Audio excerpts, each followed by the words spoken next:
சமூக ஆர்வலரான அன்னை வி.ஜி. சரவணன் அவர்கள் கடந்த 4 ஆண்டுகளுக்கும் மேலாக ஸ்ரீவைகுண்ட தொகுதி மற்றும் அதன் சுற்று வட்டார பகுதிகளில் உள்ள ஆதரவற்ற ஏழை எளியவர்களுக்கு இல்லம் தேடி மதிய உணவு மற்றும் இரவு உணவு திட்டத்தை ஏற்படுத்தி உணவு வழங்கி வருகிறார்.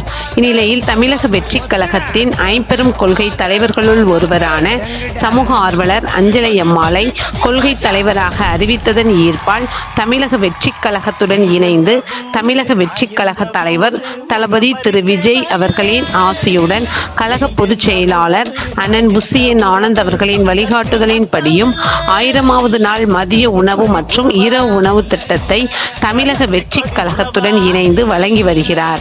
31/8/2025 அன்று 1174வது நாளாக ஏரல், உண்டியலூர், ஸ்ரீவைகுண்டம், கோட்டைக்காடு, சிறுதண்டநல்லூர் மற்றும் கீழமங்கலக்குறிச்சி அதன் சுற்று வட்டார பகுதிகளில் உள்ள 158 ஆதரவற்ற ஏழை எளியவர்களுக்கு தமிழக வெற்றி கழகம் தூத்துக்குடி மேற்கு மாவட்டம் சமூக ஆர்வலரான அன்னை வி.ஜி. சரவணன் அவர்களின் சார்பில் மதிய உணவாக முட்டையுடன் கூடிய சிக்கன் குழம்பு சாப்பாடு வழங்கப்பட்டது.